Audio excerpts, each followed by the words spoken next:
औज़ुबिल्लाहि मिनश्शैतानिर्रजीम बिस्मिल्लाहिर्रहमानिर्रहीम औज़ु बिकलिमातिल्लाहि ताम्मति मिन शर्रि मा खलक़। मैं हूँ रुमैला हमीद आज के एक नई एपिसोड के साथ जिसका नाम है the untold stories of differently abled. Pakistan के अंदर मौजूद माजूर अफराद की ज़िंदगी की कहानियाँ जिनको इनसे पहले किसी प्लेटफॉर्म पे नहीं दिखाया गया, SMT के थ्रू हम उजागर कर रहे हैं अवेयरनेस, शऊर जिसको कहते हैं लोगों के दरमियान, among societies, communities, specially with in families कि पेरेंट्स कैसे अपने बच्चों के साथ डील करते हैं और वो बच्चे जो बहुत ज़्यादा मोटिवेटेड हैं, जिन्होंने बहुत कुछ अचीव कर लिया है, वो कैसे अपनी ज़िंदगी को गुजार रहे हैं। उन पॉजिटिव स्टोरीज़ को सामने लाने का पर्पस पाकिस्तान के अंदर इस वक्त एक पॉजिटिव अप्रोच को फैलाना और ये बताना है कि disability is not a burden but a different lifestyle. आज हम जिनसे मिलवाने आपको जा रहे हैं उनका नाम है नूर सिद्दीकी, जो बहावलपुर से हैं। बहावलपुर के एक छोटे से गांव से वो बिलोंग करती हैं और वहाँ पे रह के उन्होंने बहुत कुछ अचीव किया। आज आप नूर की ज़बानी सुनेंगे उनकी कहानी। अपने कमेंट्स एंड लाइक्स और शेयर्स में बताइएगा कि आप किस तरह इन स्टोरीज को सपोर्ट कर सकते हैं। क्या हाल है? ठीक ठाक, अल्लाह का शुक्र। आप सुनाए, आप ठीक हैं?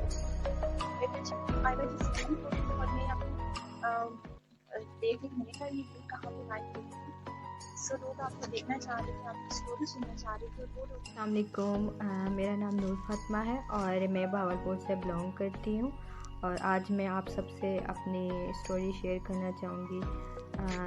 जैसे कि मैं जब छोटी सी थी, पैदा हुई थी, तो मेरा ऑपरेट हुआ था। उसके बाद ऑपरेट के बाद मुझे डॉक्टर ने कहा था कि इस बच्ची को ब्रेसिस की ज़रूरत है। तो फिर उसके बाद मैंने ब्रेसिस पहने, उस ब्रेसिस से मैंने अपनी एजुकेशन हासिल की। मैंने नॉर्मल स्कूल से ही पढ़ती आई।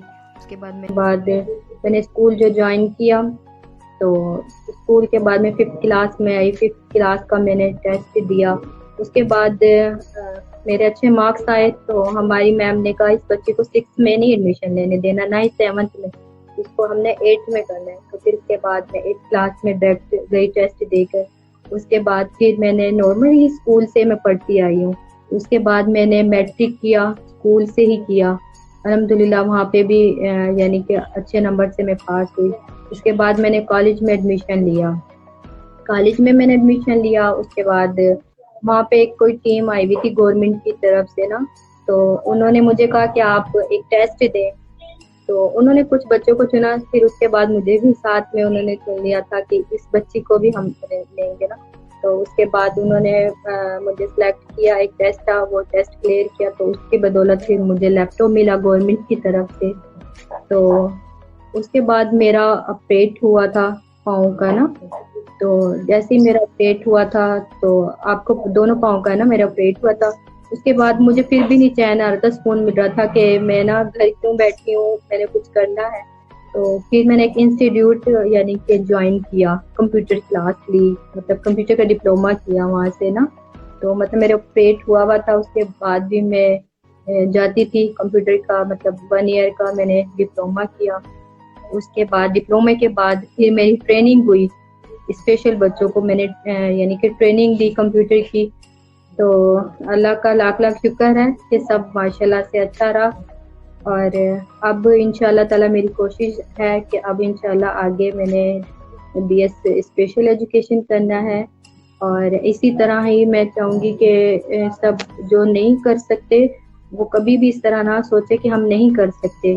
तो मैं उनको ये मैसेज दूंगी कि आप खुद को इतना पावरफुल बना लें कि कल को आपको कोई ये ना कह सके कि आप ऐसे हैं या इस तरह हैं। बस मैं इतना कहूँगी कि एक कान से सुने और आगे बढ़ते जाएं। और मैंने कभी भी इस तरह नहीं सोचा कि मैं पीछे रहूं या किसी कम लेवल पे रहूं, क्योंकि मैं चाहती हूं कि मैं आगे बढ़ूं, अपने माँ बाप का नाम रोशन करूं। और मुझे यहाँ तक पहुँचाने वाले ही मेरे पेरेंट्स हैं। उनकी बदौलत आज अल्हम्दुलिल्लाह मैं यहाँ तक हूँ कि आपके सामने बैठी हुई हूँ। क्या कहना चाहेंगी कि क्या आपने कभी ऐसा कोई सिचुएशन फील की कि लोगों ने आपको ओपनली बोला हो, देखा हो, या आपकी फैमिली को as a symbol of sympathy उन्होंने ट्रीट किया हो? हाँ जी, बिल्कुल। जब मैं स्कूल जाती थी या कॉलेज जाती थी, बहुत से लोगों ने मतलब कहा कि बस होती थी ना कि आप यहाँ तक के यूनिवर्सिटी के बॉयज ने मुझे ये बात की थी, जो कि मुझे अभी तक याद है, कि आप किस तरह चढ़ पाओगी, आप तो बिल्कुल भी नहीं चढ़ पाओगी। तो वो मेरे लिए एक चैलेंज हो गया था। तो उसी टाइम अल्लाह ताला ने मेरा साथ दिया, और देखें मैं इस तरह बस में चढ़ गई कि वो खुद भी हैरान हो गए थे कि ये क्या, ये है तो हम इसको व्हील चेयर पे देख रहे हैं, तो ये किस तरह कैसे। तो यही कहूंगी कि अपनी मतलब कभी भी इस चीज को फील नहीं करना चाहिए कि हम इस कैसे हैं या इस तरह हैं। जब हम खुद इस तरह लेके जाएंगे ना कि हम इस तरह हैं या हमें कोई इस तरह समझ रहा है, तो ऐसी बात नहीं है। मेरे पेरेंट्स को भी बहुत से लोग कहते हैं कि आपकी बेटी मतलब कहने वाले बहुत कुछ कहते हैं कि भाई इस तरह है या ऐसी है। जरूरी नहीं है कि हम अगर स्पेशल हैं तो हम लोगों के साथ प्रॉब्लम ही होती है। नॉर्मल लोग भी हो तो उनके साथ भी कोई ना कोई प्रॉब्लम जरूर होती है। तो मैं सिर्फ ये कहूंगी कि हमने ये देखना है, सबसे पहले हमने खुद को देखना है कि हमने अगर कोई प्रॉब्लम आ भी गई उसे फेस कैसे करना है हमने ना। तो सबसे पहले हमने ये देखना है कि अगर कोई प्रॉब्लम आ गई तो उसे फेस कैसे करना है। और मैं मैसेज ये देना चाहूंगी कि कभी भी खुद को किसी से कम ना समझे आप।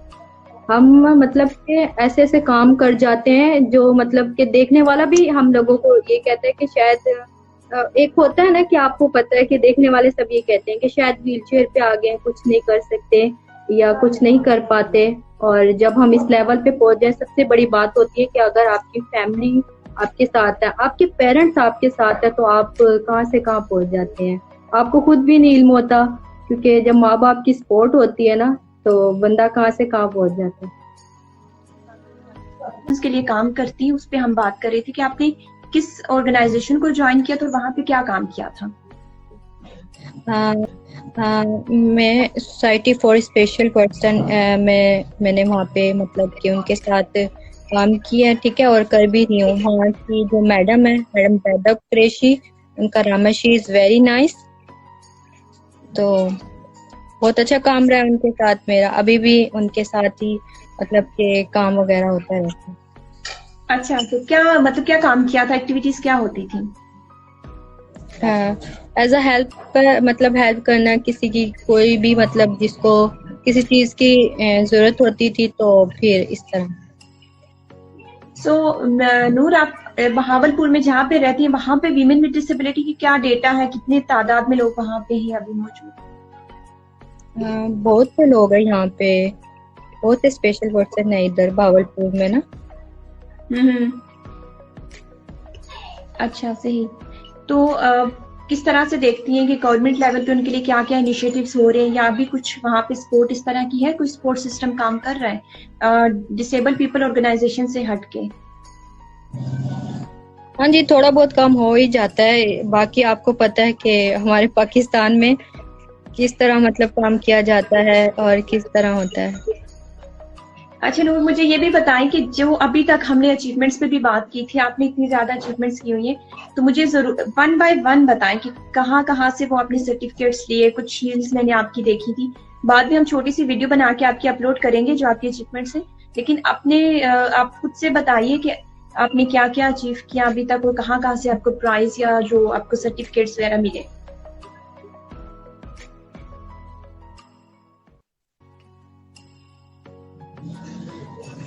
सबसे पहले तो मैंने कॉलेज जो ज्वाइन किया था, उधर से मैंने क्या कहते हैं ट्रॉफी जीती थी।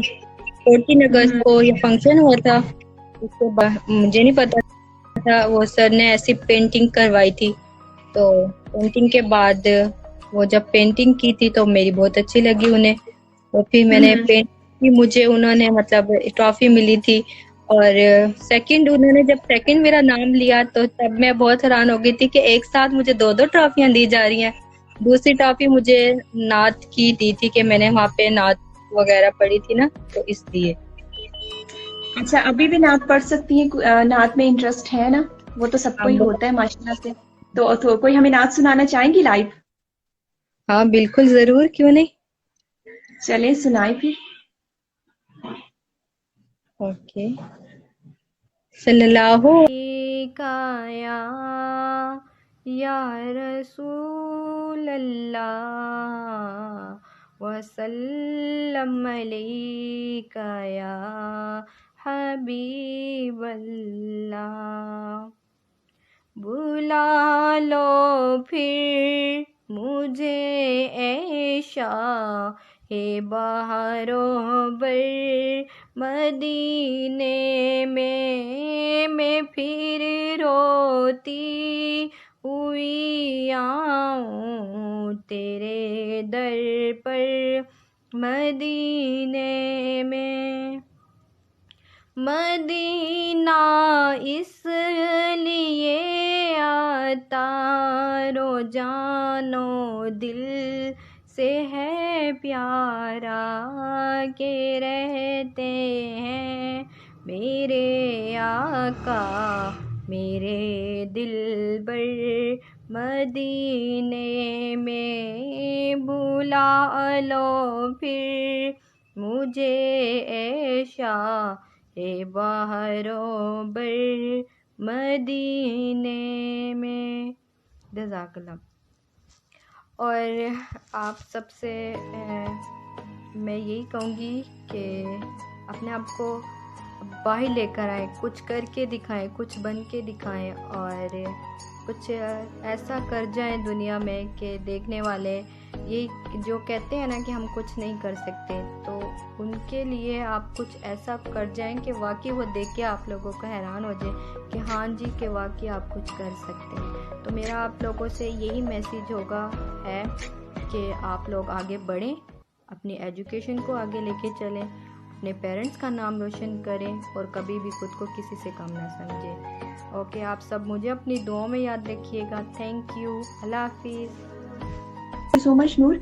मैं आपकी स्टोरी के बारे में जो आपकी अचीवमेंट्स हैं उनके ऊपर हम एक छोटी सी वीडियो बना रहे हैं, अपने पेज पे शेयर करेंगे। Thank you so much for coming live. जाते जाते आप सबका शुक्रिया अदा करना चाहूँगी और कहना चाहूँगी कि इस तरह की स्टोरीज़, इस तरह की पॉजिटिविटी ना सिर्फ मेरे लिए बल्कि कई लोगों की लाइफ को चेंज करने में हेल्प करती है। आप सपोर्ट करें नूर को और ऐसी कई आवाज़ों को जिनको निगलेक्ट किया जाता है on the base of gender and disability. अपना बहुत ज़्यादा ख्याल रखिएगा। अल्लाह हाफ़िज़।